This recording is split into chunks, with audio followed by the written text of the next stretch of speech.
शिवाय नमः शिवलिंगाय नमः। तन्मे मनः शिवसंकल्पमस्तु। सर्वे भवन्तु सुखिनः।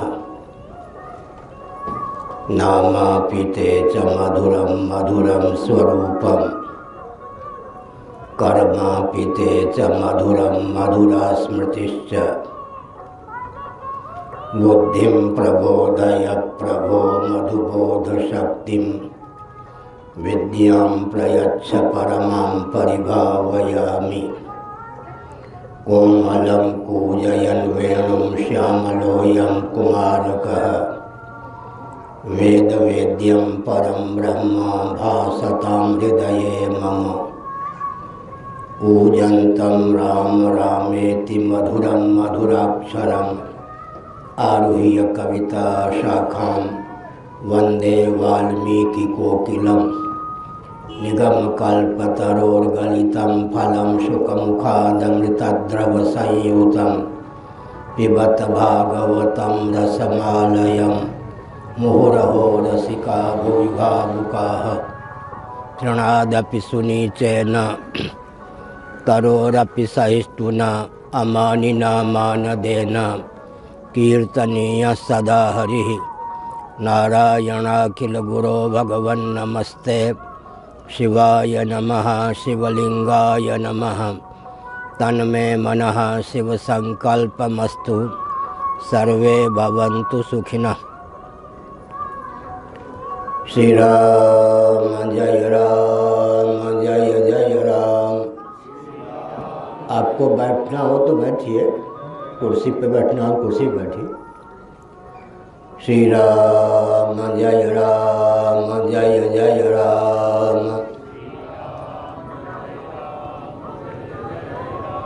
धर्म की अधर्म का प्राणियों में विश्व का गौमाता की गोहत्या भारत अखंड हो। सर्वभूत हृदय धर्म सम्राट श्री स्वामी करपात्री जी महाराज की, श्री जगन्नाथ महाप्रभु की, श्री बलभद्र महाप्रभु की, भगवती सुभद्रा देवी की।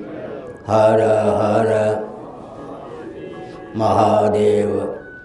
गोविंद जय जय गोपाल जय जय।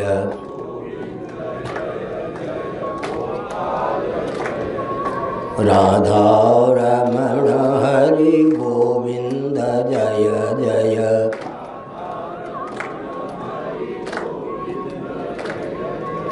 श्री कृष्ण गोविंद हरे मुरारे।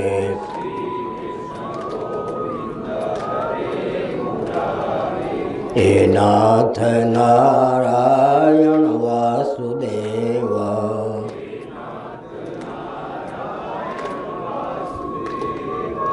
गोविंद जय जय गोपाल जय जय।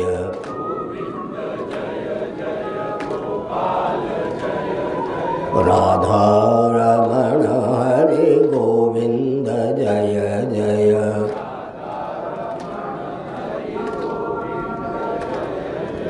गोविंद जय जय गोपाल जय जय।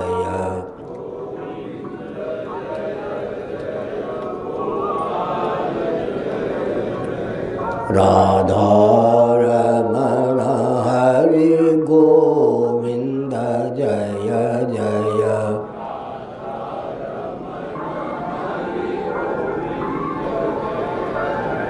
श्री वृंदावन बिहारी लाल की जय। नमो माधव्य शंभो शिव शिव शिव शिव शिव शिव नारायण नारायण नारायण।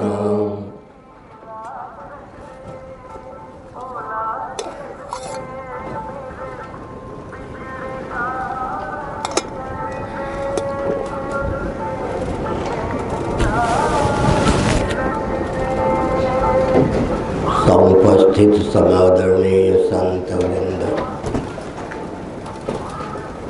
विद्वद वृंद, भक्त वृंद, उसको पुस्तक वाले को समेट सकते हो समेट लो। जो पुस्तक रखते हैं समेटना ऐसे रहेगा। वो एक व्यक्ति को जाइए जिनको जानकारी, बाकी बैठिए। समुपस्थित समादरणीय संत वृंद, विद्वद वृंद, भक्त वृंद एवं भक्तिमती मातृशक्ति,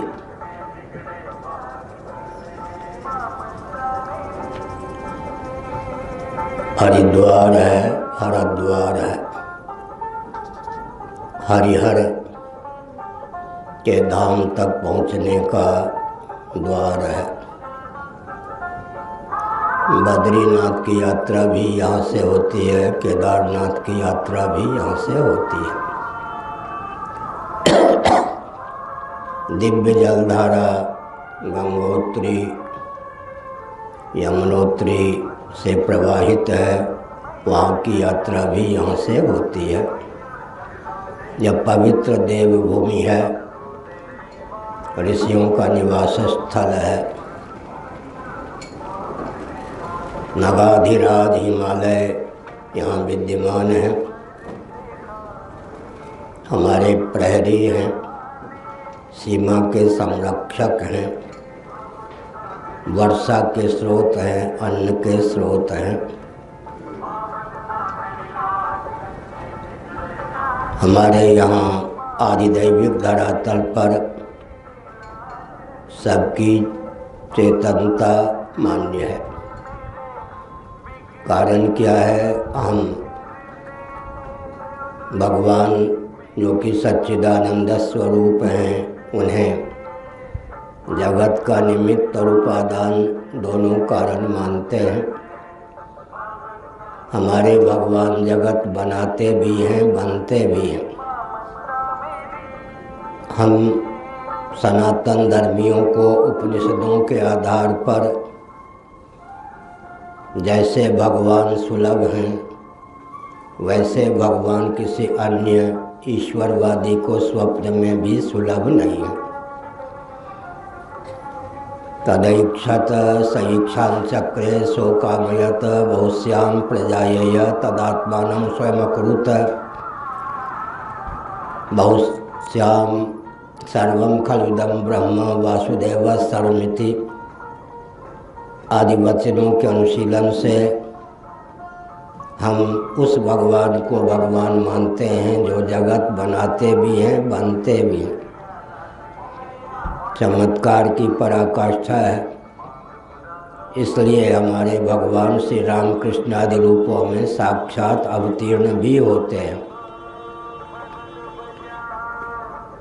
ईश्वरवादी बहुत से हैं, कुछ वेदों को प्रमाण मानते हुए ईश्वर को प्रमाण मानते हैं, कुछ वेदों को प्रमाण न मानकर भी ईश्वर को मानते हैं।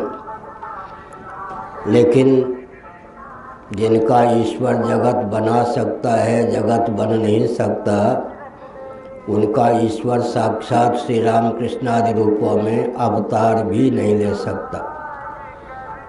हमारा ईश्वर जगत बनाता है, जगत बनता भी है, इसलिए श्री रामकृष्ण आदि रूपों में साक्षात अवतीर्ण भी होता है। ईश्वर और ईश्वर में आकाश पाताल का अंतर है। ईश्वर ईश्वर एक समान वे लोग कहा करते हैं जिनको विविध प्रस्थान के ईश्वर का ज्ञान नहीं है, केवल ईश्वर का नाम ही जिन्होंने सुन लिया है। नैयायिकों का ईश्वर जगत बना सकता है, जगत बन नहीं सकता, इसलिए श्री रामकृष्ण आदि रूपों में साक्षात अवतार नहीं ले सकता। न्याय सिद्धांत मुक्तावली जिन महान भाव की रचना है, उनके एक शिष्य का नाम था राजीव लोचन। राजीव लोचन ने अपने गुरुदेव को कहा, भगवान प्रभु गुरुदेव आचार्य प्रवर, आपने जो न्याय सिद्धांत मुक्तावली कारिकावली की रचना की है। हम शिष्यों पर अनुग्रह करने के लिए आप उसकी व्याख्या भी स्वयं कर दें तो बहुत उत्तम। राजीव लोचन अपने शिष्य के अनुरोध को मानकर गुरुजी ने अपने लिखे हुए वैशेषिक दर्शन से संबद्ध ग्रंथ पर टीका लिखनी प्रारंभ की। उन्होंने मंगलाचरण में लिख दिया था, जगत बीज श्री कृष्ण को मैं नमस्कार करता हूँ। अब वैशेषिक दर्शन की सीमा में, न्याय दर्शन की सीमा में जगत बीज का अर्थ क्या करेंगे? जगत का उपादान कर सकते हैं, लेकिन न्याय और वैशेषिक दर्शन की सीमा में भगवान को जगत का बीज नहीं कह सकते। मंगलाचरण ही, अपने द्वारा प्रस्तुत मंगलाचरण ही सरदर्द हो गया उनको मंगलाचरण के अर्थ में संकोच करना पड़ा। यहाँ जगत बीज का अर्थ जगत का उपादान न समझकर निमित्त कारण समझना चाहिए। तो हमने संकेत किया, हम जिसको भगवान मानते हैं, हमारे भगवान तीन लोक से मथुरा न्यारी अद्भुत हैं। जगत बनाते भी हैं, जगत बनते भी हैं, इसलिए श्री राम कृष्ण आदि रूपों में साक्षात अवतीर्ण भी होते हैं। जिनका ईश्वर जगत बना सकता है, जगत बन नहीं सकता, उनका ईश्वर साक्षात अवतार भी नहीं ले सकता। स्वामी दयानंद जी का ईश्वर जगत बना सकता है, बन नहीं सकता, तो सत्यार्थक प्रकाश की सीमा का ईश्वर अवतार भी नहीं ले सकता। निंदा नहीं है, उनके सिद्धांत का केवल अनुवाद है। नैयायिकों का ईश्वर भी जगत बना सकता है, जगत बन नहीं सकता, तो श्री रामकृष्ण आदि रूपों में साक्षात अवतार नहीं ले सकता। वैशेषिकों के ईश्वर की भी यही गाथा है। कुरान शरीफ की सीमा का जो ईश्वर है, बाइबल की सीमा का जो ईश्वर है, उसकी भी यही गाथा है। शेश्वर सांख्यवादी जो योगी हैं, वेदों को प्रमाण मानते हैं, उनका ईश्वर भी जगत बना सकता है, जगत बन नहीं सकता। सर्वज्ञ बीज होने पर भी पंचदेवों के रूप में या श्री रामकृष्ण आदि के रूप में साक्षात अवतीर्ण नहीं हो सकता। कल्पना कीजिए, किसी ज्ञानवान, इच्छावान, प्रयत्नवान, चेतन यांत्रिक मैकेनिक ने इस माइक नामक यंत्र का निर्माण किया होगा। लोहा और प्लास्टिक नामक मेटर या धातु को उसने माइक नामक यंत्र का रूप दिया होगा। इसका निर्माता तो कोई न कोई रहा होगा ना।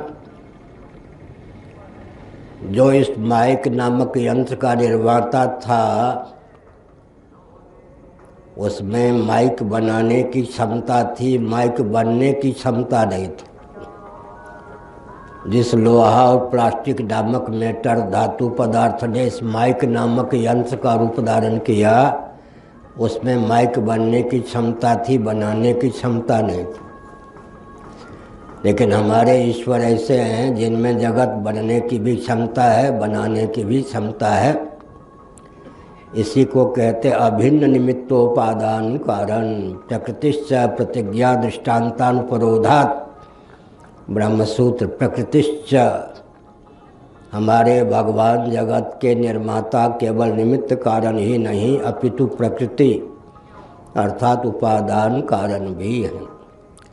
वैयाकरणों का जो दर्शन है, सिद्धांत है, जनि कर्तु प्रकृति ही, कर्तु भी कहा गया, प्रकृति भी कहा गया, जनि भी कहा गया। नैयायिकों ये वैयाकरणों के अनुसार भी वह तत्व जो जगत बना सकता है, जगत बन भी सकता है, वही मूल है। तो हमने संकेत किया, एक तो ईश्वर का अस्तित्व स्वीकार करना ही अहोभाग्य, श्रुतियों का आलम्बन लेकर युक्तियों के आधार पर ईश्वर को सिद्ध करना अहोभाग्य। फिर उस ईश्वर को जगत बनाने वाला ही नहीं बल्कि जगत बनने वाला भी स्वीकार करना बुद्धि की पराकाष्ठा, बुद्धि में दिव्यता की पराकाष्ठा। भगवान जगत बनाते भी हैं, जगत बनते भी हैं, इसलिए श्री राम कृष्ण आदि रूपों में साक्षात अवतीर्ण भी होते हैं। हमको जैसा ईश्वर सुलभ है वैसा ईश्वर किसी अन्य ईश्वरवादी को स्वप्न में भी सुलभ नहीं है।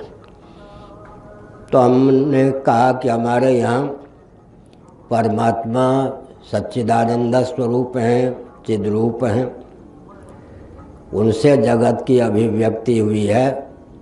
जगत के मूल में चैतन्य, चेतन सन्निहित है जो कि उपादान कारण भी है। बहुत ऊंची चीज़ है। पृथ्वी जल तेज वायु के परमाणु जगत के आरंभक नहीं होते। वेदांत प्रस्थान में सच्चिदानंद तत्व ही अपनी माया शक्ति के योग से महत्त्व से लेकर पार्थिव प्रपंच तक अपने आप को प्रस्तुत करती है, प्रकट करती है। इसका अर्थ मयाध्यक्षेण प्रकृति श्वेते सचराचरम हेतुना न कौन्तेय जगत विपरिवर्तते। भगवान की अध्यक्षता से उनकी शक्ति प्रकृति जगत की संरचना करती है। जो सृजति पालति संहरति जग रुख पाय कृपा निधान की जगदीश माया जानकी। गीता के श्लोक का बहुत बढ़िया तुलसीदास जी ने अनुवाद किया। मयाध्यक्षेण प्रकृति स्वीयते सचराचरम हेतुना न कौन्तेय जगत विपरिवर्तते। तुलसीदास जी ने इसको जो सृजति पालति संहरति जग रुख पाय कृपा निधान की जगदीश माया जानकी, इस प्रकार इन शब्दों में व्यक्त किया। अब कल्पना कीजिए, जिस ज्ञानवान इच्छावान प्रयत्नवान चेतन यांत्रिक मैकेनिक ने लोहा और प्लास्टिक नामक मेटर धातु या पदार्थ को इस माइक नामक यंत्र का रूप प्रदान किया, उसमें कदाचित माइक बन जाने की भी क्षमता होती ही तो चमत्कार होता या नहीं। या जिस लोहा प्लास्टिक नामक मेटर धातु पदार्थ ने इस माइक नामक यंत्र का रूप धारण किया है, कदाचित उसमें स्वयं को माइक का रूप देने का बल भी होता, शक्ति भी होती, तो क्या कहना। हमारे भगवान की चमत्कृति क्या है, वे जगत बनाते भी हैं, जगत बनते भी हैं। इसलिए श्री राम कृष्ण आदि रूपों में अवतीर्ण होते हैं। अब कोई कह सकता है कि सातवें आसमान की यह कहानी है, व्यावहारिक धरातल पर इसकी सहिष्णुता जीवन में प्रकट हो तो कैसे प्रकट हो, इसके लिए मैं उदाहरण देता हूँ, सावधान। क्योंकि सिद्धांत को अनुभवारूढ़ करने की भावना से भगवत कृपा से हमको जागृत स्वप्न सुषुप्ति इन तीन अवस्थाओं की प्राप्ति हुई है। स्वप्नावस्था में हम आप जो हैं मनोयोग से जगत बन भी जाते हैं, जगत बना भी लेते हैं। ध्यान गया। हमारा मन जो है, अच्छा हम और आगे आ जाओ तो मालूम पड़े श्रोता भी हैं कोई बगल में, अगल बगल। हमारे भगवान क्या चमत्कार पूर्ण हैं। वे जगत बनाते भी हैं, जगत बनते भी हैं। इस तथ्य की सहिष्णुता कैसे हो जीवन में। संत महात्मा कोई प्रतीक्षा कर रहे हो तो स्वागत है, आप बैठ कर सुन सकते हैं। मंच पे बैठना हो मंच पे बैठे, नीचे बैठना हो नीचे बैठे। हमने संकेत किया हमारे भगवान जगत बनाते हैं, जगत बनते भी हैं। इस तथ्य की सहिष्णुता हमारे जीवन में कैसे हो, तो स्वप्नावस्था में आत्म चैतन्य से अधिष्ठित जो हमारा आपका मन होता है, हमसे ही चेतित होता है, उसमें ऐसी क्षमता हो जाती है कि वह पृथ्वी, पानी, प्रकाश, पवन, आकाश दिक् काल और स्थावर जंगम प्राणियों के रूप में स्वयं को अभिव्यक्त कर लेता है। ये क्या अवधेश जी हैं? लग रहा था कोई भयंकर वीआईपी हैं, प्रतीक्षा कर रहे हैं भयंकर वीआईपी। नारायण नारायण। हमने क्या संकेत किया? परमात्मा ने जगत बनाया, परमात्मा ही जगत के रूप में उल्लसित है। इस तथ्य की सहिष्णुता जीवन में कैसे हो? प्रयोगशाला हमारे आपके पास है। स्वप्नावस्था में आत्म चैतन्य से अर्थात साक्षी स्वरूप आत्मा से, हमसे, आपसे अधिष्ठित और चेतित होकर मन पृथ्वी, पानी, प्रकाश, पवन, आकाश, दिक् काल के रूप में ही नहीं बल्कि स्थावर जंगम प्राणियों के रूप में भी व्यक्त हो जाता है। सधी स्वप्नो भूत्वा, पाठांतर है सही स्वप्नो भूत्वा, सधी स्वप्नो भूत्वा। यह जीव स्वप्नावस्था में बुद्धि के योग से, अंतःकरण के योग से स्वयं ही पृथ्वी, पानी, प्रकाश, पवन, आकाश, दिक् काल और स्थावर जंगम प्राणियों के रूप में उल्लसित होता है। स्वप्नावस्था का अनुशीलन करने पर जगत कारण जो वेदांत सम्मत है उसमें सहिष्णुता प्राप्त होती है। अपना जीवन प्रयोगशाला के रूप में ना हो तो बहुत से ऐसे तथ्य हैं जिसमें असंभावना हो जाए, ऐसा संभव हो सकता है या नहीं। इसलिए बहुत अच्छा प्रयोगशाला हमारे आपके जीवन में है। त्यागात् शांतिरनंतरम, गीता में भगवान श्री कृष्ण का वचन है, त्यागात् शांतिरनंतरम। हमने कल कहा था, परसों कहा था, रपट पड़े तो हर गंगा, अनिच्छन्नपि, न चाहने पर भी कदाचित त्याग हो जाए उस त्याग का लाभ मिलता ही है। फिर विवेक पूर्वक यदि त्याग हो तो सोने में सुगंध, सोने की अंगूठी में हीरे का नग। उदाहरण दिया था मैंने कल, किसी न किसी शरीर में हम आप तो पूर्व जन्म में रहे होंगे, न चाहने पर भी मृत्यु देव ने उस शरीर का फरण कर लिया। अनिच्छन्नपि, शरीर को त्यागना पड़ा या शरीर का त्याग हो गया। विवेक पूर्वक, बुद्धि पूर्वक योगासन का आलंबन लेकर भगवद गीता के 8वें अध्याय के अनुसार हमने देह त्याग नहीं किया, यमदूतों के चपेट में आकर मरना पड़ा, शरीर छोड़ना पड़ा। अनिच्छन्नपि, त्याग हो ही गया, उसका लाभ है या नहीं? पूर्व जन्म के रिश्तेदार, नातेदार कोई ध्यान में आते हैं, उनको लेकर चिंतन है कि बेटी भूखी न रह जाए, बेटा भूखा न रह जाए शरीर में ये रोग वो रोग, पूर्व शरीर का ध्यान भी नहीं है, न सगे संबंधियों का। देखिए काल क्या करता है, हम कितनी भी अहमता स्थापित कर लें, ममता स्थापित कर लें, हमारे अहमतास्पद ममतास्पद पर काल पानी फेर देता है। अधिक समय तक काल किसी भी अहमतास्पद ममतास्पद को टिकने नहीं देता, उन पर पानी फेर देता है। कदाचित हमको आपको दिव्य चक्षु प्राप्त हो या दिव्य दृष्टि प्राप्त हो, 10 मिनट के लिए सही, हम एक संकल्प करें कि अनादिकाल से अब तक जितने शरीरों को हमने सब बना दिया है, अपने द्वारा त्यागे गए उन सब शरीरों का हमें दर्शन प्राप्त हो या मुझे दर्शन प्राप्त हो तो क्या होगा?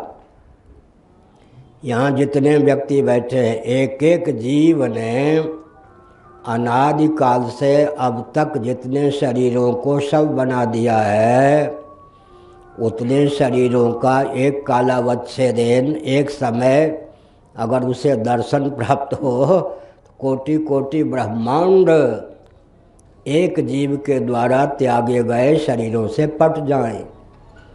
अनादि और अनंत में गणित की गति नहीं होती। परसों मैंने कहा था, गणित की परिभाषा हमने परसों दी थी, गणित की गणना अगणित की लक्षणा का नाम गणित। एक हमारा अप्रकाशित ग्रंथ है 1542 पृष्ठों में कंप्यूटर में निबद्ध है।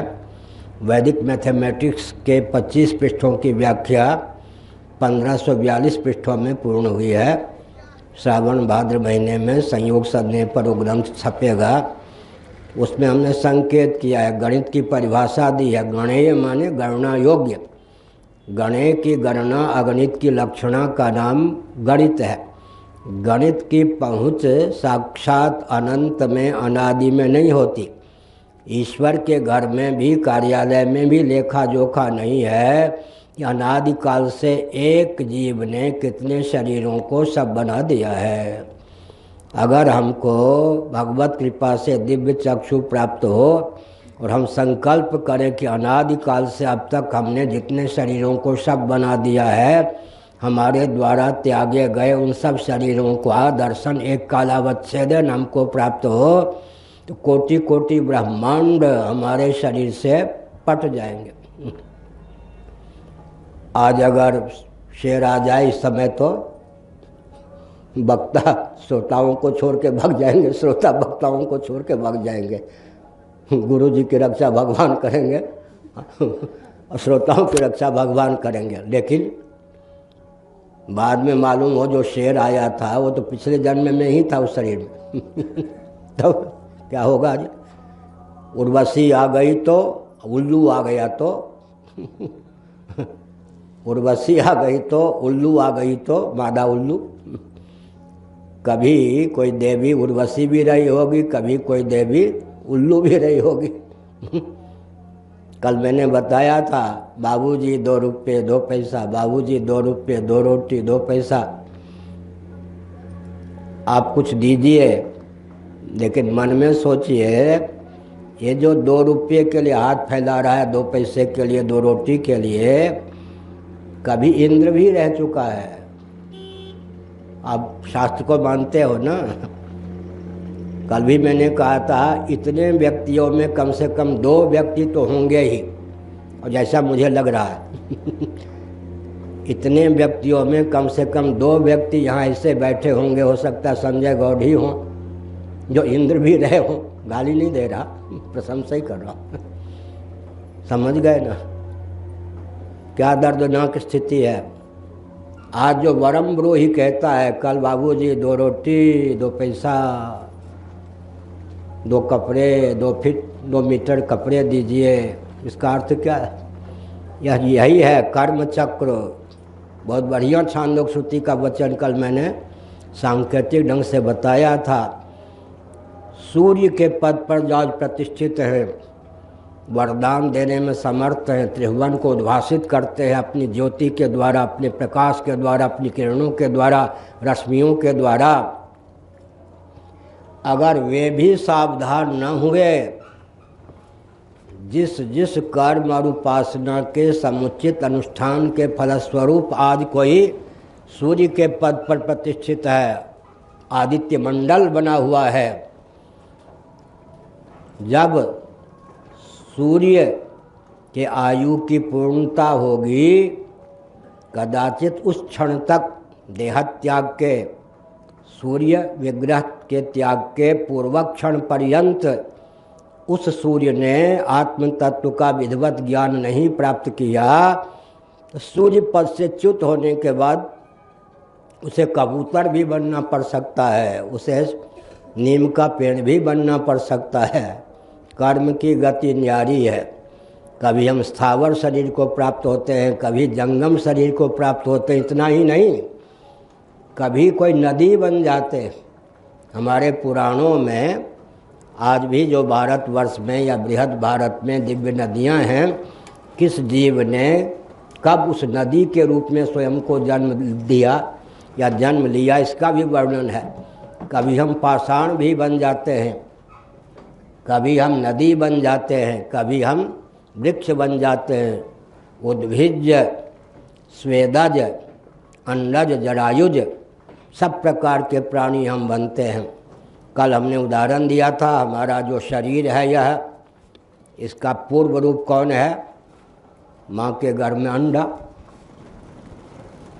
मंडे का पूर्व रूप कौन है? रजवीर्य स्वेद। रजवीर्य स्वेद का रूप पूर्व रूप कौन है? अन्न। लो, हम क्या हुए? पंचाग्नि विद्या बृहदारण्यक उपनिषद के अनुसार हम बोल रहे हैं अन्न हो गए। वहाँ दिव्य लोक में मान लो थे सोमात्मक रसात्मक दिव्य शरीर हमको प्राप्त था। देवदूत ने सूचना दी, मर्त्य लोक से स्वर्ग में आए हुए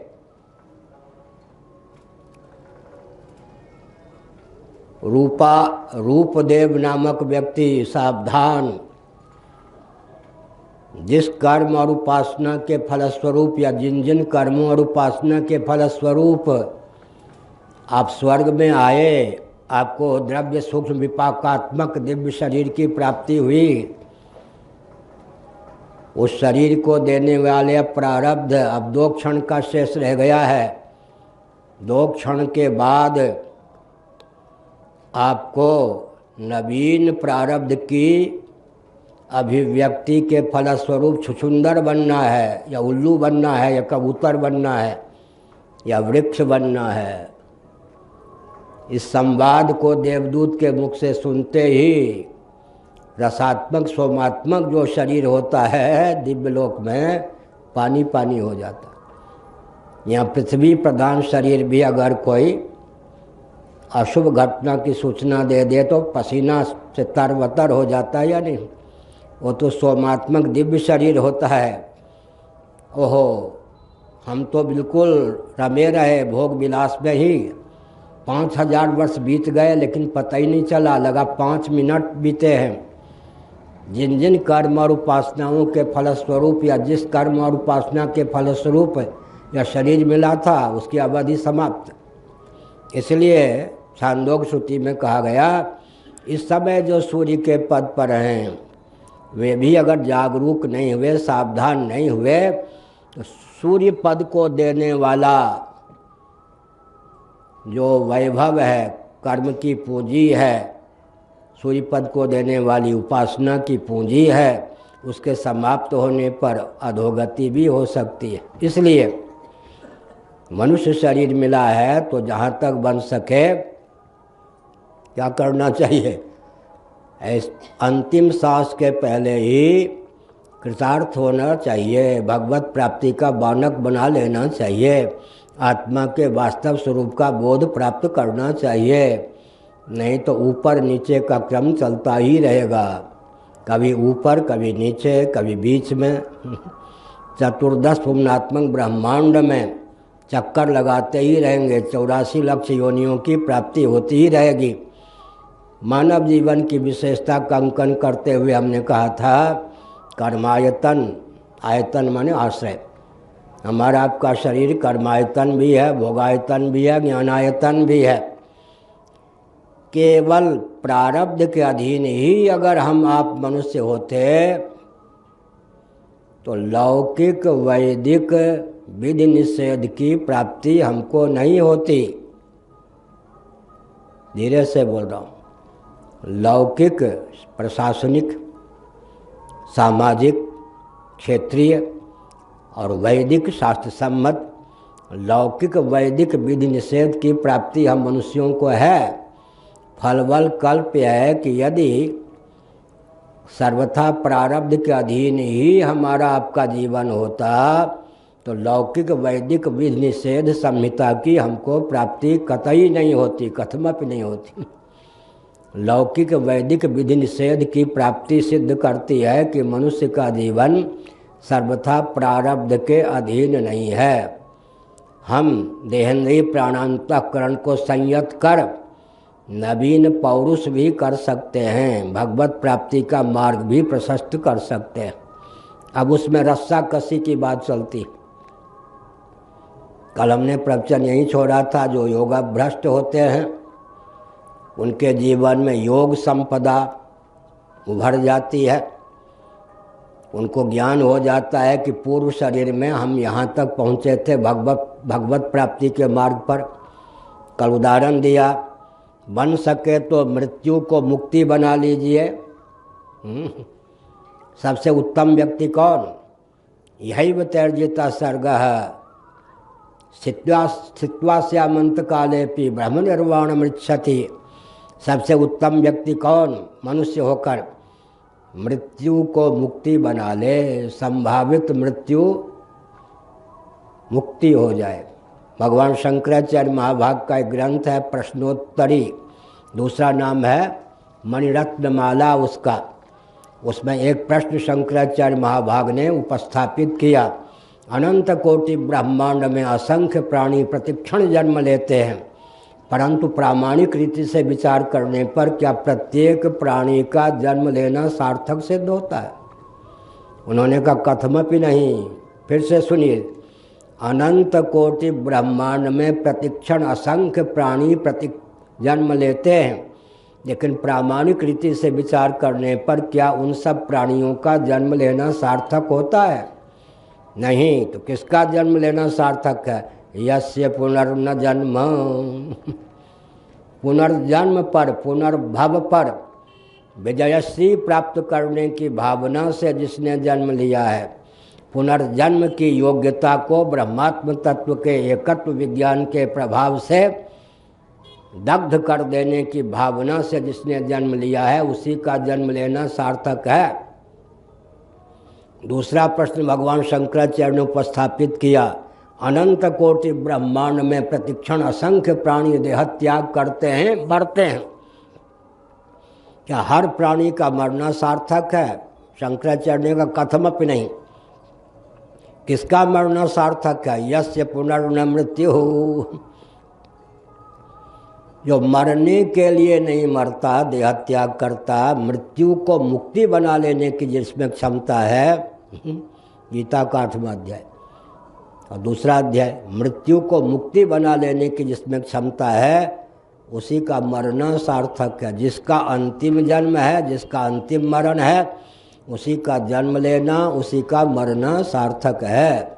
लुल्लू बुद्धू श्मशान के राहियों का न जन्म लेना सार्थक है, न मरना सार्थक है। एक एक क्षण में व्यक्ति 10-10 हजार जन्म को कर लेता है, क्या बुक एक एक क्षण में व्यक्ति 10-10 हजार जन्म को सुरक्षित आरक्षित कर लेता है। आरक्षित, गुरु की अवज्ञा हो गई ना, रामचरितमानस काकभूषुंडी पूर्वजन, गुरु ने तो शाप नहीं दिया, शिवलिंग से आवाज़ आई, गुरु के आने पर भी, समाधिस्थ न रहने पर भी, गुरु का दर्शन करने पर भी समाधि का तुमने ढोंग किया, अजगर के समान तुम बैठे रहे, 10,000 अजगर शरीर की प्राप्ति हो। एक अजगर की आयु कितनी होगी? 10,000 अयुत जन्म।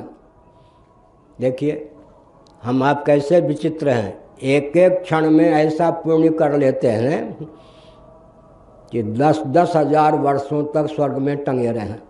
एक एक क्षण में ऐसा पाप कर लेते हैं कि 10-10 हजार जन्म अजगर का प्राप्त करते रहें। ये बड़ी विचित्र बात। कल्पना कीजिए, कोई व्यक्ति इतना धनी है, हाथ पाँव न चलाए, 1 रुपया भी आगे न कमावे, तो भी 1 अरब वर्ष तक, कल्पना ही कीजिए, वो जीवित रहे तो कोई सामग्री में त्रुटि नहीं होगी। कल्पना कीजिए, नई पूंजी कर्म की न भी डालें, अभुक्त कर्म की राशि इतनी पड़ी हुई है कि 10 लाख 20 लाख जन्म उसके बल पर ही हो सकते हैं। पहले से इतना खजाना भरा हुआ है, और भी उसमें डालते जाते, और भी डालते जाते। इसलिए जन्म लेना किसका सार्थक है? जिसका पुनर्जन्म नहीं होता। पुनर्जन्म पर विजयश्री प्राप्त करने के लिए जिसने जन्म लिया है, उसी का जन्म लेना सार्थक है। मरना किसका सार्थक होता है?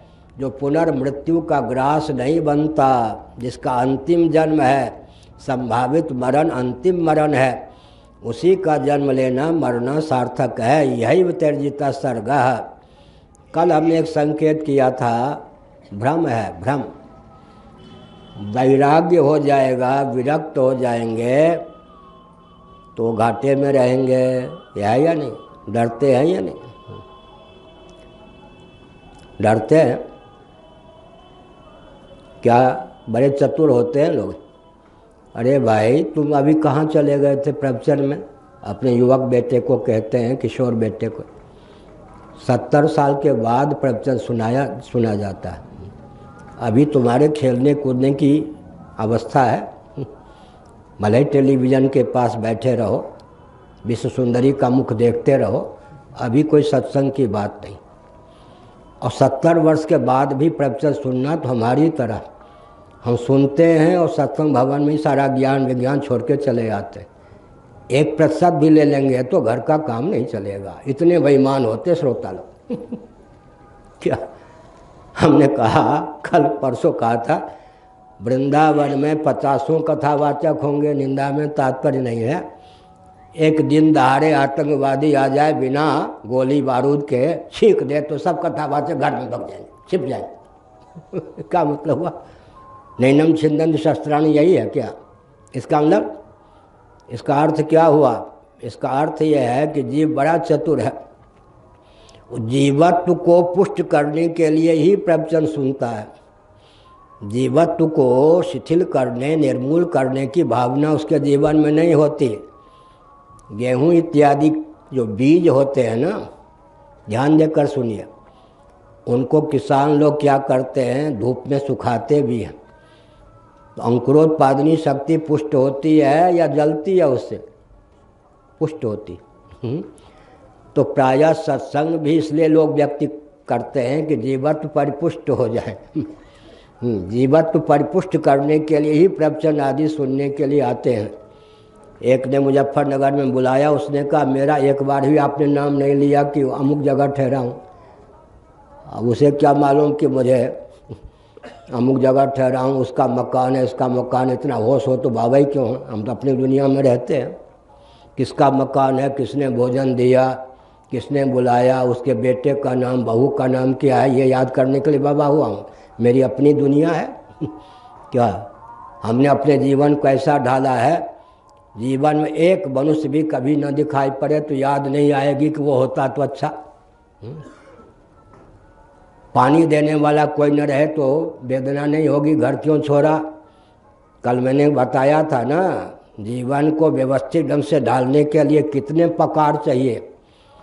पकार में आस्था, प्रभु परमात्मा, प्रभु प्रेमी, प्रारब्ध, पौरुष, 4 पकार का आलम्बन लीजिए। चारों पकार प्रभु, हमने जिनके लिए जीवन समर्पित किया, जिनकी कृपा से, वो हमको भूल जाएंगे क्या? जिनके पीछे हरि फिरें कहूँ भूखे न रह जाए, ग्रंथि बंधन ना करे मांगत में सकुचाए। जिनके पीछे हरि फिरें कहीं भूखे न रह जाए। प्रभु क्या हमको भूल जाएंगे? जिनके लिए योगक्षेमम वहाम्यम, जिनके लिए जीवन समर्पित कर दिया, रिश्तेदार नातेदार सबसे उपराम हो गए, शरीर को झोंक दिया, वो हमको भूल जाएंगे क्या? प्रभु भी हमारा साथ नहीं देंगे, वो भी योगक्षेम नहीं बन करेंगे क्या? प्रभु प्रेमी की दृष्टि से हम छिपे रहेंगे क्या? प्रारब्ध भी हमारा साथ नहीं देगा और हाथ पांव हिलाने की क्षमता है तब तक पौरुष भी हमारा साथ नहीं देगा क्या? 4 पकार, प्रभु 1, प्रभु प्रेमी 2, प्रारब्ध 3, पौरुष 4। पौरुष माने पुरुषार्थ, आजकल प्रयत्न। तो हमने 4 प्रकार का नाम लिया। तो अब तक के प्रवचन का सार क्या निकला? अवधि है अंतिम सांस, वो भी सावधान। अन्य युगों में निश्चय था कि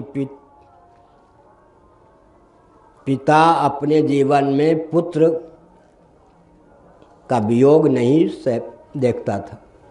पिता जब तक जीवित था उसके बेटे बेटी नहीं मरते थे। आजकल कह सकते हैं क्या? नहीं कह सकते। आजकल क्या विचित्र बात है, कभी भी कोई दम तोड़ सकता है, कोई निश्चित अवधि नहीं है।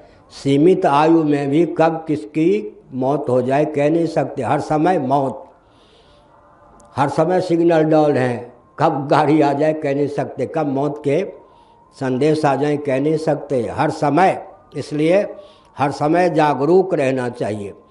अभी कोई मौत नामक देवी आनी हो तो आ जाए, हम तैयार हैं। प्रभु, प्रभु प्रेमी, प्रारब्ध, पौरुष। हमने संकेत किया वैराग्य से व्यक्ति डरते हैं, अरे वैराग्य से डरने की चीज़ है क्या? जिससे हम विरक्त होते हैं उसके हम अधिपति बन जाते या नहीं? कल कहा था हमने, छोटा बच्चा भी बहुत मनोवैज्ञानिक होता है। Child is the father of man, the child is father of the man. हमने बचपन में पढ़ा था 8वीं कक्षा में, the child is father of the man. जिसको हम बच्चा समझते हैं वो पिता का भी बाप है, सयाने का भी बाप है। बच्चे बड़े मनोवैज्ञानिक होते हैं। इसका अर्थ क्या है? बच्चे समझ लेते हैं पिताजी या माताजी हम में रागान्वित हैं। अगर वो जान जाएं कि ये राग है वो फिर नचाते हैं जान जाएं कि 2 चांटे भी लगा सकते हैं तो अनुशासित रहते हैं। क्या हमने संकेत किया? क्या संकेत किया? हमने संकेत किया जिसके प्रति राग होता है उसके हम दास बन जाते हैं। जिसके प्रति राग नहीं होगा, राग किसके प्रति नहीं होगा? कल मैंने कहा था स्वरूप का, स्वभाव का, प्रभाव का अंकन होने पर, बोध होने पर वैराग्य का नाम वैराग्य है। बिना विवेक के वैराग्य का अर्थ कुछ होता नहीं।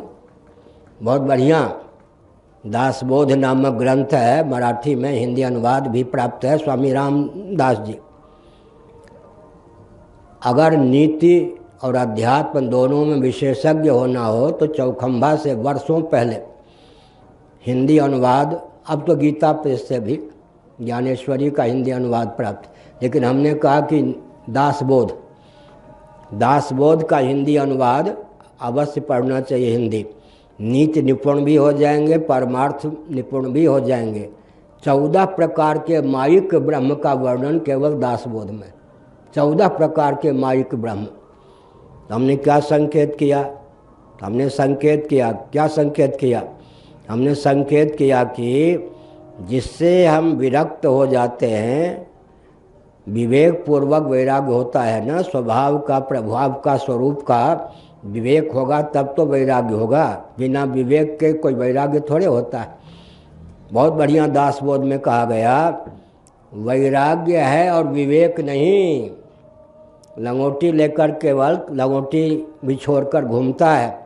आप लट्टू मत होइए, निंदक मत बनिए, पर देखिए कि इसके वैराग्य के पीछे विवेक है या नहीं। आज जो लंगोटी लगाने में भी संकोच करता है, कल वो तस्करी भी कर सकता है, कल वो करोड़ों से खेल भी सकता है।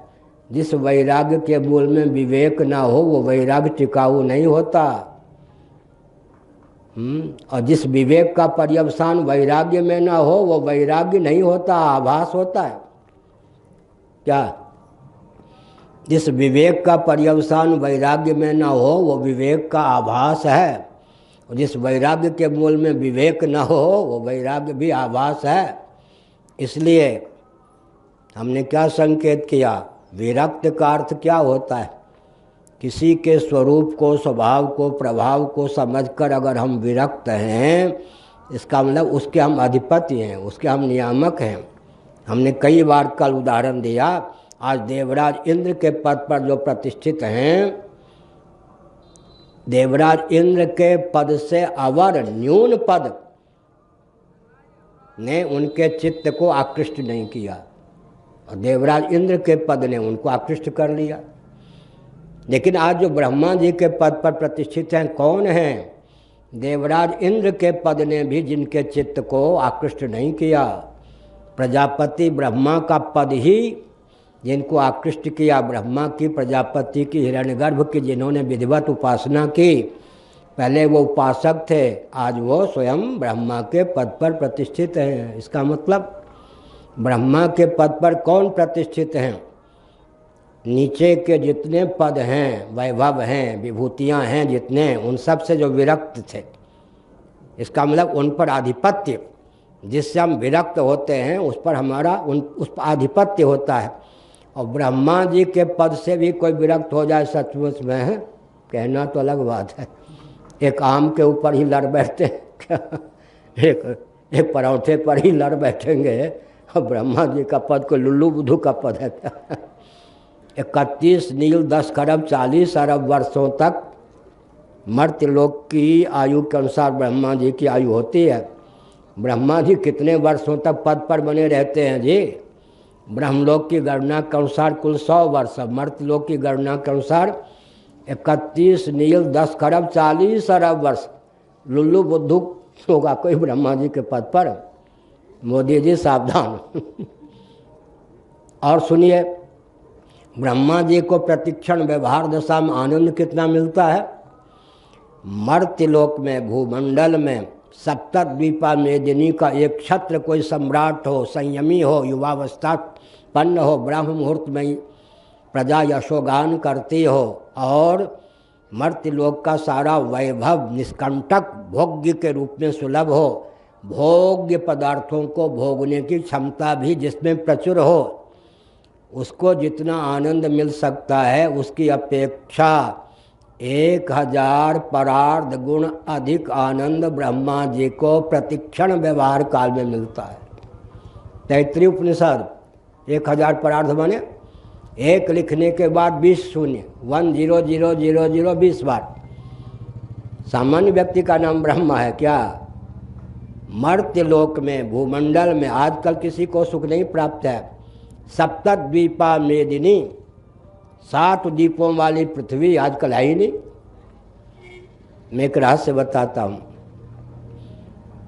ज्यों ज्यों महायंत्रों का प्रचुर आविष्कार और प्रयोग होता है, त्यों त्यों दिव्य वस्तु और व्यक्ति का विलोप होता जाता है। फिर से सुनिए, आज भले ही लोग उपहास माने, यह वाक्य पूरे विश्व को वरदान स्वरूप से दोगा कि किसी ने कहा था। कोरोना के बारे में भी तुम्हें सावधान कर रहा था कि आने ही वाला है, आने ही वाला है। लोग समझते थे भावुक हैं, हो गया। सुनिए,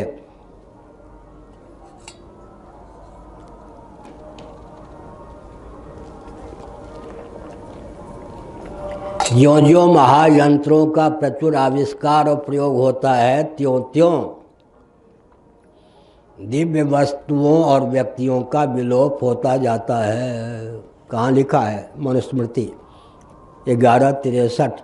महायंत्र प्रवर्तनम, महायंत्र प्रवर्तनम उपपातक। महायंत्रों का प्रवर्तन करोगे, आविष्कार करोगे तो क्या होगा? जो हो रहा है आजकल।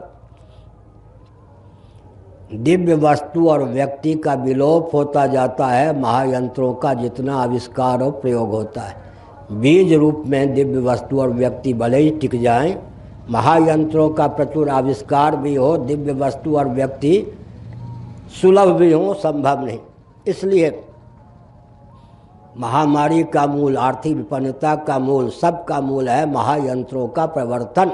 बेरोजगारी का मूल, सबका मूल है बीमारी का मूल महायंत्र प्रवर्तन। महायंत्र प्रवर्तन, इसका मतलब क्या हुआ? एक संकेत करता हूँ। नारद परिव्राजकोपनिषद में धर्म के 10 लक्षणों का वर्णन है।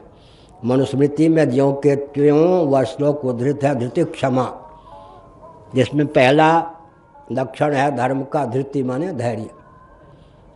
मोटी भाषा में धृति का अर्थ है संतोष, धैर्य। धृति धैर्य, धारणा धर्म धृति। थोड़ा विचार कीजिए। महायंत्रों के प्रचुर आविष्कार और प्रयोग ने धर्म के प्रथम लक्षण पर प्रहार किया, दंडे का। नहीं ध्यान गया होगा। धृति माने धैर्य। महायंत्र प्रवर्तन और धृति का शेष रहना संभव नहीं। ईश्वर और धर्म के मार्ग पर, धर्म और ईश्वर के मार्ग पर चलने के लिए धैर्य की पराकाष्ठा चाहिए, और धैर्य पर ही वार करता है महायंत्र। ध्यान गया? कुआं तक पहुंचकर, अब कुआं भी नहीं, सरोवर तक पहुंचकर, नदी तक पहुंचकर कौन स्नान करे? कुआं से खींच के जल को कौन पिए? सिरहाने सब कुछ चाहिए, पाँव के पास शौचालय आदि चाहिए, बहुत अच्छी बात है। लेकिन अंजन कहाँ आँख जाई फूटे? सृष्टि की संरचना और मानव जीवन की अपूर्वता पर जो पानी फेर दे विकास, उस विकास को लेकर आप क्या करिएगा जी? सृष्टि की संरचना के प्रयोजन पर महायंत्रों ने पानी फेर दिया। मानव जीवन की अपूर्वता पर, जिस प्रयोजन की सिद्धि के लिए भगवत कृपा से, पुण्यों के प्रभाव से मनुष्य शरीर हमको प्राप्त हुआ, उस प्रयोजन पर ही पानी फेर दिया गया। हम भोग योनि को प्राप्त हो गए मनुष्य रहते हुए भी।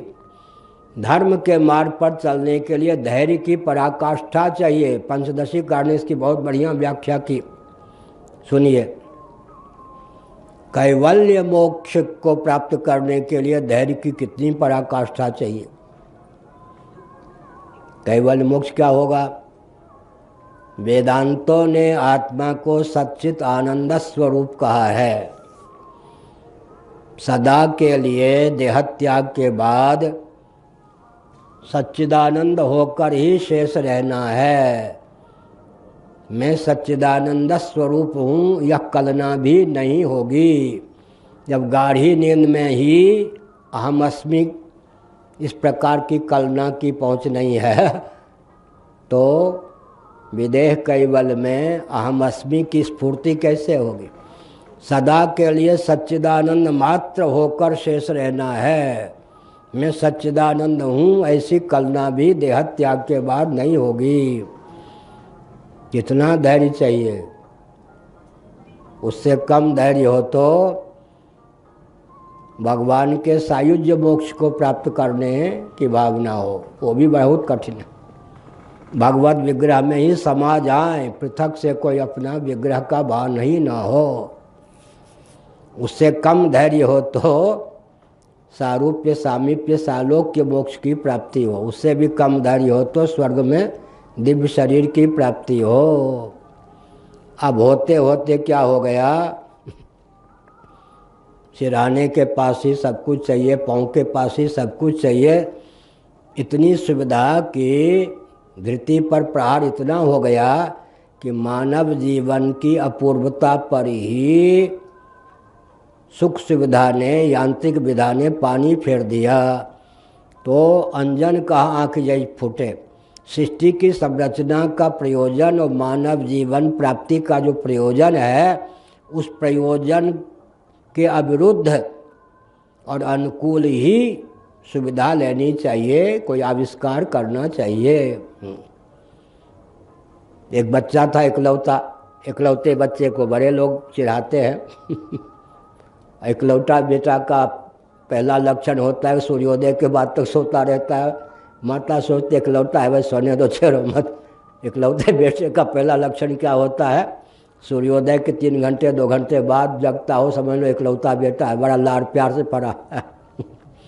हमको हंसी इसलिए आती है, कटाक्ष नहीं। हम तो पहली कक्षा में थे तो रात के 12 बजे तक पढ़ते थे, सुबह 5 बजे से पढ़ते थे। हमारा तो अभ्यास उस समय रात के 12 बजे तक पढ़ते थे और सुबह 5 बजे से पढ़ते थे पहली कक्षा में। तो हमने संकेत किया। क्या संकेत किया? क्या कह रहे थे?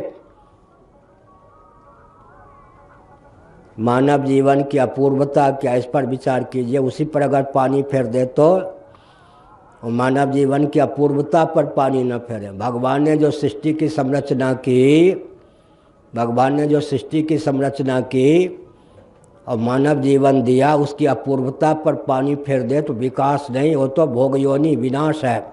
इसलिए जागरूक रहना चाहिए। अंजन कहाँ आँख जाए फूटे। तो धैर्य की पराकाष्ठा की बात हम कह रहे थे। सदा के लिए सच्चिदानंद मात्र होकर शेष रहने योग्य बल और वेग, पराकाष्ठा का धैर्य चाहिए। वो भी ना हो तो सायुज्य मोक्ष, फिर धीरे धीरे स्वर्ग में, फिर धीरे धीरे मर्त्य लोक में। लेकिन एक विचित्र बात है, धैर्य का इतना विलोप कर दिया गया यांत्रिक विधा से, सुविधा के नाम पर, विकास के नाम पर, कि मानव अपने जीवन की सार्थकता में ही असमर्थ हो गया।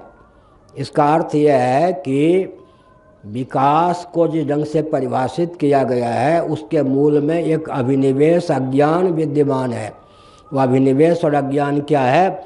सृष्टि की संरचना के प्रयोजन का और मानव जीवन की सार्थकता का ज्ञान नहीं है। बड़ी विचित्र बात है। जिन्होंने विकास को परिभाषित किया है, क्रियान्वित किया है, यांत्रिक विधा का आलम्बन लेकर लगभग 100 वर्षों से विकास के नाम पर सब कुछ हो रहा है, उन सबों की दृष्टि क्या थी? सृष्टि की संरचना और मानव जीवन की अपूर्वता का ज्ञान ही नहीं। सृष्टि की संरचना क्यों की परमात्मा ने? यदि हम जीवों को महाप्रलय की दशा में ही रहने देते भगवान, जीव जगत जगदीश्वर तीनों एक ही भूत होकर महाप्रलय की दशा में 31 नील 10 खरब 40 अरब वर्षों तक रहते हैं, तो भगवान को क्या आवश्यकता पड़ी कि उन्होंने तदैक्षत सईक्षान चक्रे सो कामयत बहुश्याम प्रजाये या महाप्रलय की दशा में शिव मात्र होकर परमात्मा स्वरूप होकर जो हम शेष थे, भगवान ने संकल्प करके आकाश वायु तेज जल पृथ्वी से मंडित स्थावर जंगम प्राणियों को अभिव्यक्त किया। हम जीवों को देहेंद्रीय प्राणांतकरण से युक्त जीवन प्रदान किया। तो कल हमने यही प्रवचन छोड़ा था, स्थिति ही पर्याप्त नहीं है, रहस्य बोध भी आवश्यक है। इस समय तो निर्विकल्प समाधि प्राप्त होने पर भी जो महाप्रलय में स्थिति थी वो नहीं ला सकते। चित्त वृत्ति का निरोध होगा ना, वहाँ तो चित्त का उपादान भी नहीं था महाप्रलय में। महाप्रलय की समाधि के आगे इस समय की समाधि का तो कुछ महत्व ही नहीं है। चित्त वृत्ति का निरोध ना, चित्त है तब तो वृत्ति का निरोध करोगे। वहाँ तो चित्त के उपादान की भी डालने गलती थी। स्थिति जितनी हमारी महाप्रलय में थी वो स्थिति तो समाधि में भी नहीं आ सकती, लेकिन उस स्थिति से च्युति क्यों हुई? तो भगवान ने सृष्टि की संरचना क्यों की? कल हमने कहा महाप्रलय के अव्यवहित पूर्वक क्षण पर्यंत जिन जीवों ने कैवल्य मोक्ष नहीं प्राप्त किया, भगवत तत्व का ब्रह्मात्म तत्व का एकत्व विज्ञान नहीं प्राप्त किया, भगवत विज्ञान से विहीन होकर जो महाप्रलय की दशा में चले गए, उन जीवों को कृतार्थता का मुख्य रूप से क्या कैवल्य मोक्ष का अवसर प्रदान करने की भावना से करुणा वरुणालय सच्चिदानंद स्वरूप सर्वेश्वर ने सृष्टि की संरचना की। हम जीवों को अभुक्त कर्मों के फलस्वरूप देहेंद्रीय प्राणांतकरण से युक्त जीवन प्रदान किया। तो सनातन धर्म की विशेषता है, वो विशेषता विलुप्त होती जा रही है। पहली विशेषता क्या है? सनातन धर्म की पहली विशेषता क्या है? सनातन धर्म की पहली विशेषता क्या है? इस पर विचार कीजिए। भगवत प्राप्ति के अनुकूल ही सारी दिनचर्या का विधान है। स्वार्थ भी परमार्थ की सिद्धि के लिए है, व्यवहार भी परमार्थ की सिद्धि के लिए है। व्यवहार का कोई स्वतंत्र स्थान सनातन धर्म में नहीं है। परमार्थ की सिद्धि में प्रयुक्त और विनियुक्त व्यवहार ही व्यवहार है। हमारे यहाँ सब कुछ भगवत प्राप्ति के अनुकूल बानक बनाने के लिए है। यह सनातन सिद्धांत की विशेषता है। और भौतिक विधा क्या है? सनातन सिद्धांत के विपरीत भौतिक विधा क्या है? मूल लक्ष्य का ज्ञान न हो और जीवन में भटकाव की पराकाष्ठा हो, उस ढंग से विकास को परिभाषित और क्रियान्वित करना। इसलिए लक्ष्य स्थिर रखना चाहिए। अंजन कहाँ आँख जाए फूटे। कल भी मैंने कहा, परसों भी कहा, चौथे रोज भी कहा, जीविका जीवन के लिए है, जीवन जीविका के लिए नहीं है। जीवन है जीवन धन जगदीश्वर की प्राप्ति के लिए। हमने त्याग का वर्णन किया था। त्यागात् शान्तिरनंतरम, अनिच्छन्नपि, न चाहते हुए भी पूर्व शरीर छूट गया, मौत का ग्रास बन नहीं पड़ा। उस त्याग ने भी हमको क्या किया जी? बल और वेग प्रदान किया। पूर्व रिश्तेदार नातेदार किसी का ध्यान नहीं। त्याग का फल हुआ या नहीं? अनिच्छन्नपि हमको मरना पड़ा, शरीर छोड़ना पड़ा, फिर भी उस त्याग का फल हमको प्राप्त है या नहीं? त्याग का फल प्राप्त है। पूर्व रिश्तेदार नातेदार धन वैभव शरीर से कुछ लेना देना नहीं। अनिच्छन्नपि। और देखिए, जागृत की अपेक्षा स्वप्न में भगवत कृपा से त्याग का बल और वेग हमको अधिक प्राप्त होता है। स्थूल जगत और स्थूल शरीर का विस्मरण हो गया है, नहीं हो जाता है नहीं स्वप्न में। त्यागात शांतिरनंतरम, एक स्थूल शरीर और बाह्य जगत जो स्थूल है उसका त्याग हो गया, उसका भान भी नहीं रहता, कहाँ लेटे हैं कहाँ हैं क्या। उस त्याग से हमको लाभ क्या मिलता है जी? त्यागात शांतिरनंतरम, स्वप्नावस्था में इतनी ऊंची सिद्धि हमको प्राप्त होती है जिस सिद्धि के बल पर हम पृथ्वी, पानी, प्रकाश, पवन, आकाश, दिक्, काल, स्थावर जंगम प्राणी का रूप धारण कर लेते हैं। कितना बड़ा! इस समय अगर कोई पृथ्वी की रचना कर दे, पानी की रचना कर दे, सिद्धों का सिद्ध माना जाएगा। कल मैंने कहा था स्वप्नावस्था की सिद्धि को व्यवहार में उतारने में जो समर्थ होगा वो सिद्ध होगा या नहीं। स्वप्नावस्था में हमको जो सिद्धि मिलती है उसका रहस्य क्या है? त्यागात शांतिरनंतरम, भगवत प्रदत्त विस्मृति के बल पर स्थूल शरीर और बाह्य स्थूल प्रपंच का हमको भान नहीं रहता। इंद्रियां सो जाती हैं और मन अर्धनिर्वृत्त हो जाता है, तब जाकर हमको स्वप्न की प्राप्ति होती है। स्वप्न में आत्म चैतन्य से अधिष्ठित अर्धनिद्रित मन ही समग्र स्वप्न प्रपंच के रूप में व्यक्त होता है।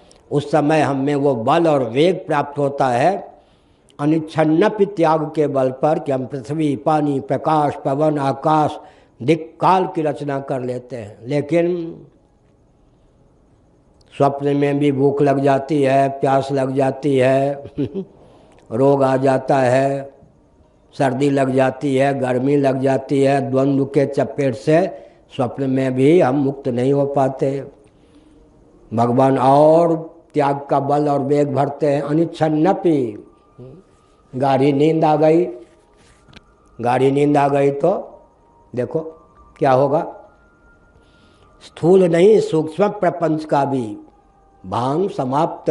गाढ़ी नींद ने सब पे पानी फेर दिया। अहम का भी फुदकना समाप्त। सूक्ष्म शरीर से भी अतिक्रांत हमको जीवन, स्थूल और सूक्ष्म दोनों प्रपंच से अतिक्रांत जीवन भगवान हमको प्रदान करते। त्याग का महत्व समझाने के लिए प्रयोगशाला के रूप में। गाढ़ी नींद में दुख की पहुंच तो होती ही नहीं, मौत के भय की पहुंच तो होती ही नहीं हम तक कितनी ऊंची सिद्धि है। स्थूल और सूक्ष्म दोनों प्रकार के प्रपंच से अतिक्रांत जीवन प्राप्त होता है।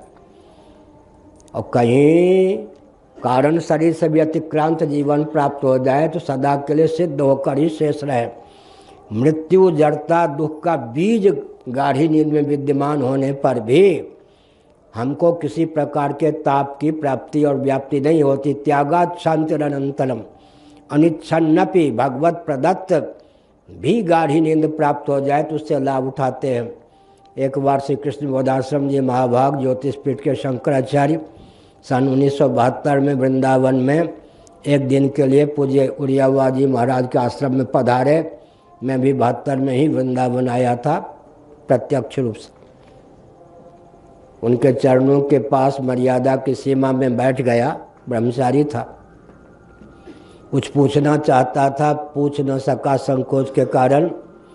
महाराज ने स्वयं ही पूछ दिया, कहो साहब ईश्वर को क्या गरज पड़ी कि उसने गाढ़ी नींद बना दी। उनकी भाषा बहुत सरल होती थी, ब्रज का शरीर था, हमारी भाषा की तरह टेढ़ी मेढ़ी नहीं होती थी दाव पेच वाली नहीं होती थी। उनकी भाषा बहुत सरल होती थी। कहो साहब ईश्वर को क्या गरज पड़ी कि उसने गाढ़ी नींद बना डाली। मैं चाहता तो उत्तर दे सकता था, लेकिन मैंने कहा प्रभु भगवान मैं आपका बालक विद्यार्थी हूँ, आपने जो प्रश्न किया है उसका उत्तर मैं आपके मुखारबिंद से सुनना चाहता हूँ। उनको मालूम था कि उसने बता दिया था कि कथावाचक हैं, ग्रंथ भी पढ़ाते हैं, लेकिन हमने वाचालता का परिचय नहीं दिया तो बहुत प्रसन्न हुए। 45 मिनटों तक उन्होंने जो प्रश्न किया था स्वयं उसका उत्तर दिया। बहुत अच्छा कहा, सुनो भाई, सुनो साहब, अगर ईश्वर ने हमको गाढ़ी नींद न दी होती, ईश्वर ने गाढ़ी नींद न बनाई होती तो हम तुम पागल खाना कहाँ आगरा में ही होते, वहाँ का चिकित्सक भी कोई पागल ही होता। जिन जीवों को अपने बलबूते पर निर्विकल्प समाधि प्राप्त नहीं हो पाती। कदाचित करुणा वरुणालय सच्चिदानंद स्वरूप सर्वेश्वर उन जीवों को गाढ़ी नींद भी न प्रदान करें तो सब विक्षिप्त हो, पागल हो। साधनहीन प्राणियों को पागल होने से बचाने की भावना से करुणा वरुणालय सच्चिदानंद स्वरूप सर्वेश्वर ने गाढ़ी नींद की संरचना की। गाढ़ी नींद की संरचना की तो हम पागल होने से बचे हैं या नहीं? एक बहुत बढ़िया पंचदशीकार ने तथ्य उद्भाषित किया।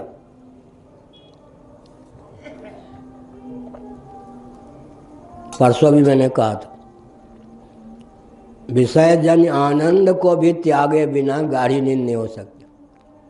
कल्पना कीजिए जिसको कोई दुख नहीं प्राप्त है, आनंद ही आनंद प्राप्त है, वो विषय जन आनंद को भी भुला कर सोवे नहीं तो पागल होगा या नहीं? अरे दुख ही त्याज्य नहीं, सुख भी त्याज्य है। आनंद को ही पकड़ के रखिए, गाढ़ी नींद न आवे तो पागल हो जाएंगे। क्यों? इसके पीछे दार्शनिकता है जी। जहाँ भोग्य कोटि का आनंद होता है वहाँ तृप्ति होती है, भोक्ता भोग और भोग्य। जहाँ तृप्ति होती है वहाँ क्या होता है गौड़ जी? द्वैत। द्वैत बने अजहर लक्षणा, दो या दो से अधिक का नाम द्वैत होता है। जहाँ तृप्ति होती है वहाँ द्वैत होता है, जहाँ द्वैत होता है वहाँ क्या होता है? श्रम। और जहाँ श्रम होता है वहाँ खालिश प्योर निरतिशय आनंद नहीं होता। आनंद का भोक्ता होकर भी रहना चाहेंगे तो पागल हो जाएंगे। विषय जन्य आनंद का भोक्ता होकर रहना चाहेंगे, पागल हो जाएंगे। फिर से सुनिए, जहाँ विषय जन्य आनंद होता है वहाँ भोक्ता भोग्य भोग तृप्ति होती है। जहाँ तृप्ति होती है वहाँ द्वैत होता है। जहाँ द्वैत होता है वहाँ श्रम होता है। जहाँ श्रम होता है वहाँ खालिश प्योर निरतिशय आनंद नहीं होता। सपने हूँ नहीं सुख द्वैत दर्शन बात कोटिक को कहे। विनय पत्रिका तुलसीदास जी। द्वितीयाद वै भयम भवती। सपने हूँ नहीं सुख द्वैत दर्शन बात कोटिक को कहे। अब गाढ़ी नींद में हम चले जाते हैं। बड़ी विचित्र बात है, गाढ़ी नींद में चले जाते हैं, लेकिन गाढ़ी नींद में स्थिर चिर प्रेम का विषय है क्या? अंतर्गर्भित स्व संकल्प को लेकर व्यक्ति सोता है जी, बड़ा चतुर है। ऐसा न हो कि सदा के लिए सोया ही रह जाऊं। अंतर्गर्भित कोई काम है तो 4 बजे नींद टूट जाए, 5 बजे, अगर संकल्प नहीं भी किया तो अंतर्गर्भित संकल्प होता है कि सदा के लिए सोया न रह जाऊं, समय पे जगूं। गाढ़ी नींद में तो द्वैत की बीजावस्था होती है, साक्षात आनंद ही हमारा भोग्य होता है। विषय जन्य आनंद नहीं, आनंद ही विषय हो जाता है गाढ़ी नींद में। श्रम वहाँ पर नहीं है। श्रम कब तक है? जब तक भोक्तृत्व है, अहमर्थ है, उच्छलित। तो गाढ़ी नींद का जो सुख है वो भी स्थिर प्रेमास्पद है क्या? अंतर्गर्भित संकल्प होता है सदा के लिए सोया न रह जाऊं। इसका अर्थ क्या हुआ? गाढ़ी नींद का सुख भी स्थिर चिर प्रेमास्पद नहीं है। सार क्या निकला? आनंद भुक साक्षात आनंद के भोक्ता होकर भी सदा के लिए हम नहीं रहना चाहते। अंत में आनंद स्वरूप होकर, स्वप्रकाश होकर हम शेष रहना चाहते हैं। इस लक्ष्य तक पहुंचने के लिए हमको जागरूक रहना चाहिए। गाढ़ी नींद का वेग ही 5-7 मिनट में प्रवचन को विराम। गाढ़ी नींद का वेग ही कम्युनिज्म पर पानी फेरने में समर्थ है। अगर यह शरीर ही आत्मा हो, चेतना विशिष्ट, तो इस शरीर को भुलाकर सोने की भावना कैसे क्यों हो? गाढ़ी नींद का वेग तो देहात्मवाद पर पानी फेर देता है। विषय जन्य आनंद ही अगर आनंद हो तो जिसको विषय जन्य आनंद भरपूर प्राप्त है। मर्त्य लोक में सर्वाधिक आनंद की अपेक्षा हमने 15 मिनट पहले बताया। 1 लिखने पर 20 शून्य लिखेंगे। 1000 परार्थ गुण अधिक आनंद प्रतिक्षण ब्रह्मा जी को व्यवहार दशा में प्राप्त होता है। वो ब्रह्मा जी भी उस आनंद को छोड़कर योग निद्रा प्राप्त न करें, गीता के 8वें अध्याय के अनुसार, तो पागल हो जाए। हमारी आपकी तो बात ही क्या। मर्त्य लोक में सर्वाधिक आनंद की अपेक्षा 1000 परार्ध गुण अधिक आनंद जिन ब्रह्मा जी को प्रतिक्षण व्यवहार दशा में सुलभ होता है, वह ब्रह्मा जी भी उस उन्नत आनंद को भुलाकर योग निद्रा प्राप्त न करें तो भी पागल हो जाएं। इसलिए आज के प्रवचन का सार क्या निकला? आज के प्रवचन का सार निकला कि सुख को भी भोग्य बना लें तो सुख के भी त्याग की भावना का उदय होता है जब गाढ़ी नींद का वेग आता है। इसका मतलब धीरे धीरे धीरे धीरे सुख मात्र सच्चिदानंद स्वरूप होकर ही शेष रहने की भावना स्थिर भावना है। हमारा आपका जो जीवन प्राप्त हुआ है वो मृत्यु से, जड़ता से, दुख से अतिक्रांत आत्म तत्व को समझकर मृत्यु पर, जड़ता पर, दुख पर विजय प्राप्त करने के लिए कहीं सुप्रीम कोर्ट ने जो निर्णय दिया है असैद्धांतिक है और दर्शन, विज्ञान, व्यवहार इन सब दृष्टियों से दया गुजरा निर्णय है। एक बहुत विचित्र बात है, श्री जगन्नाथ मंदिर को लेकर किसी ने केस किया था। सुप्रीम कोर्ट के चीफ जस्टिस का मेरे पास संदेश आया, आप शंकराचार्य हैं, पार्टी न बने लेकिन जगन्नाथ मंदिर दिशाहीन न हो, इसलिए आप अपना भाव लिखित दें, हम सुनेंगे बिना पार्टी बनाए। शंकराचार्य का पद बहुत ऊंचा होता, उसके प्रति हमारा सम्मान है। हमने 28 बिंदुओं को दिया। ये 28 बिंदु 1 साल पहले ही, अभी सरकार की ओर से निर्णय पर प्रतिबंध है, लेकिन जो निर्णय हो गया वो तो अचूक है, वो अब टाला नहीं जा सकता। सुप्रीम कोर्ट ने हमारे ही बिंदुओं को अंग्रेजी में अनुवाद करके निर्णय दे दिया, तो सरकार भी, उड़ीसा सरकार भी, जगन्नाथ जी की समिति भी और सेवायत भी सब तंग हो गए। ये क्या हुआ? शंकराचार्य का लिखा हुआ सुप्रीम कोर्ट का जजमेंट बन गया है। उसमें कहा गया सेकुलर शासन तंत्र को धार्मिक आध्यात्मिक क्षेत्र में हस्तक्षेप करने का कोई अधिकार नहीं बनता। अब सुप्रीम कोर्ट का निर्णय है, इसलिए सेकुलर शासन तंत्र धार्मिक आध्यात्मिक विधा से मठ मंदिर को चलने दे, उसमें सहभागिता का ही परिचय दे, यहीं तक उसका अधिकार। इस निर्णय को बहुत महत्वपूर्ण मानना चाहिए ना, इस निर्णय को बहुत पूर्ण मानना चाहिए। और यहाँ तक निर्णय दे दिया, जब श्री जगन्नाथ मंदिर की समिति की बैठक हो, शंकराचार्य की विद्यमानता में हो, सरकार इसको क्रियान्वित नहीं कर रही है, सकारत है सरकार, समिति और सेवायत तीनों जगन्नाथ मंदिर को शोषण, नोट और वोट का केंद्र मानते हैं। तो एक विचित्र बात है कि स्वतंत्र भारत में भी हमारे जो धार्मिक आध्यात्मिक दुर्ग हैं वो सेकुलर शासन तंत्र के द्वारा संचालित। हमारा किला, हमारे दुर्ग ही अब हमारे हाथ में नहीं है। उस राजा का क्या होगा जिसके दुर्ग पर भी किसी और का अधिकार हो गया? बड़ी विचित्र स्थिति। इसी स्वतंत्र भारत में बौद्धों के प्रति वो नियम लागू नहीं है, अन्य तंत्रों के प्रति वो नियम लागू नहीं है, केवल सनातनियों के प्रति यह तंत्र, हमारे मठ मंदिर दुर्ग भी अब हमारे हाथ में नहीं है। तो शिक्षा, रक्षा, संस्कृति, सेवा, धर्म और मोक्ष के संस्थान, ये दुर्ग भी हमारे हाथ से निकल गए। इसलिए इस स्वतंत्र भारत में इतनी परतंत्रता हमको प्राप्त है जितनी कि परतंत्र भारत में प्राप्त नहीं थी। इस पर विचार करने की आवश्यकता है। हम स्वतंत्रता को कोसते नहीं हैं। अब बुरा न मानो, होली है, क्या सचमुच में भारत, वकील हैं गौड़ जी बताएंगे, क्या सचमुच में संवैधानिक धरातल पर भारत पूर्ण स्वतंत्र देश है? इंग्लैंड का वर्चस्व, उसकी दास्ता भारत को भी प्राप्त है या नहीं? भारत स्वतंत्र है ये भी भ्रम ही है जी। भारत स्वतंत्र है ये भी भ्रम ही है। इंग्लैंड की दास्ता अभी भी वर्चस्व प्राप्त है भारत को। संविधान भी हमारा अपना नहीं है, शिक्षा पद्धति हमारी अपनी नहीं है, शासन तंत्र को चलाने की विधा हमारी अपनी नहीं है। इसका मतलब मठ मंदिर हमारे दुर्ग हमारे हाथ में नहीं है।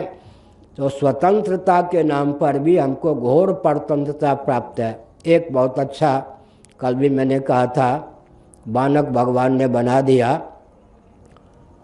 अंग्रेजों के शासनकाल में गोवर्धन मठ पुरी पीठ को स्वतंत्र स्टेट घोषित किया गया था। हमने इस तथ्य को वकील के माध्यम से रखा।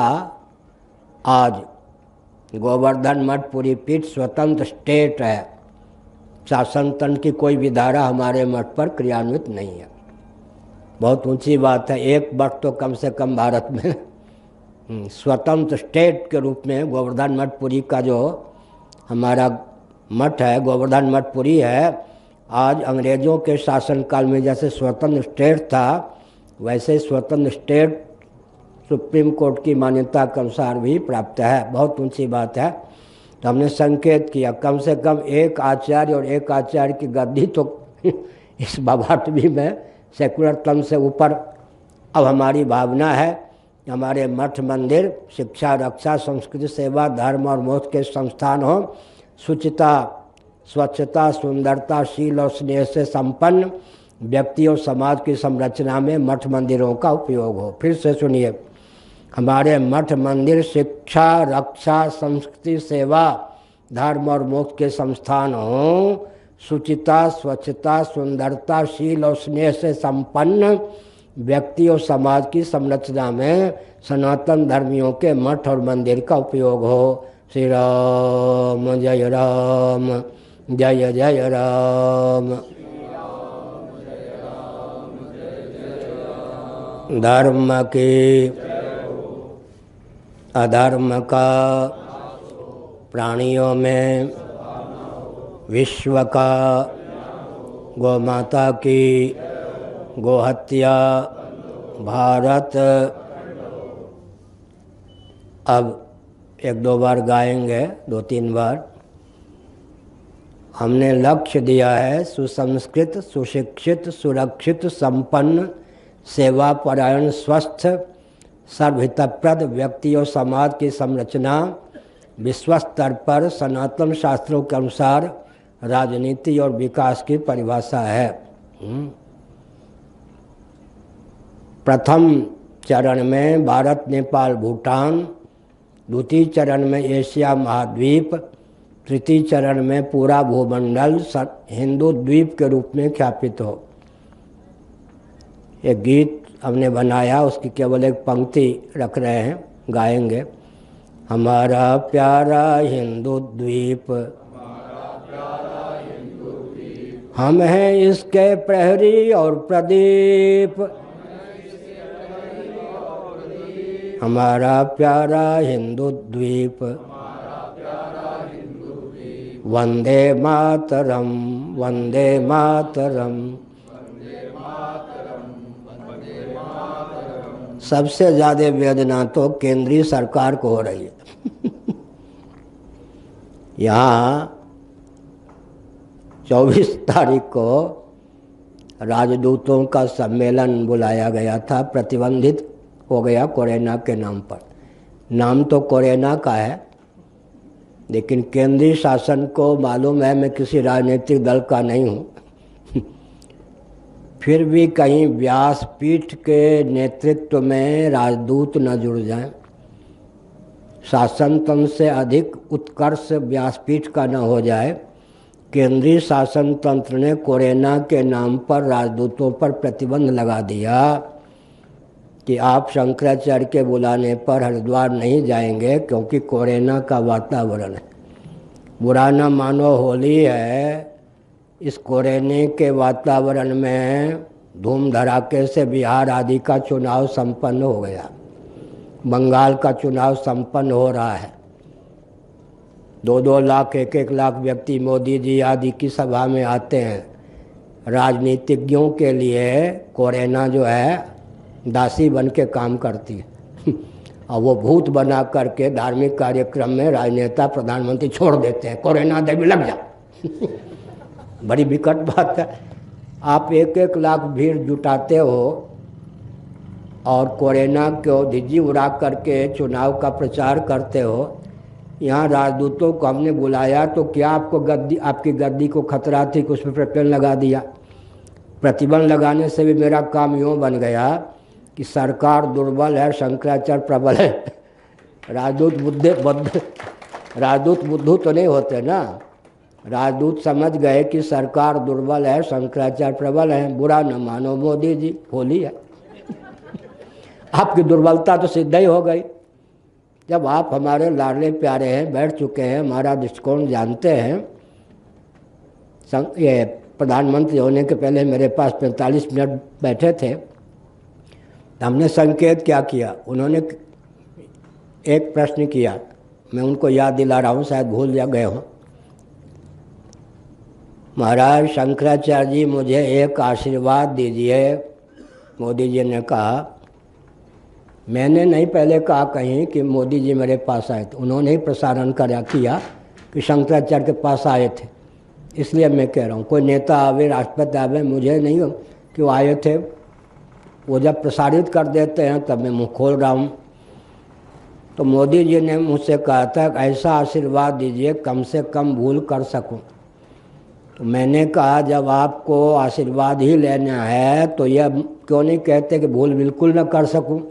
तो मोदी जी ने कहा मनुष्य से भूल होती है, जो असंभव आशीर्वाद है वो कैसे मांगूं, तो कम से कम भूल कर सकूं। तो सबसे बड़ी आपकी भूल है कि राजदूतों को यहाँ आने से आपने कोरोना के नाम पर मना किया। अधिक से अधिक आप कहते हैं नेगेटिव वाली बात हो, तो आइए यही ना, प्रतिबंध लगा करके आपने सिद्ध कर दिया कि शंकराचार्य प्रबल हैं, सरकार दुर्बल है। यहाँ आकर के हम आपके विरोध में उनको खड़ा करते क्या? हम तो भव्य विश्व की संरचना में, भव्य भारत की संरचना में ही राजनीतियों की मेधा शक्ति का उपयोग करते। तो ये सब भी होता है, हमें कोई विरोध नहीं करना है। राजदूत प्रसन्न रहें, प्रधानमंत्री प्रसन्न रहें, लेकिन प्रधानमंत्री जी ने या उनकी सरकार ने सिद्ध कर दिया कि शंकराचार्य इतने प्रबल होते हैं कि इनके पास राजदूत जाएंगे तो मानो राजदूत इनके यंत्र बन जाएंगे। बुरा ना मानो, होली है। हर हर महादेव।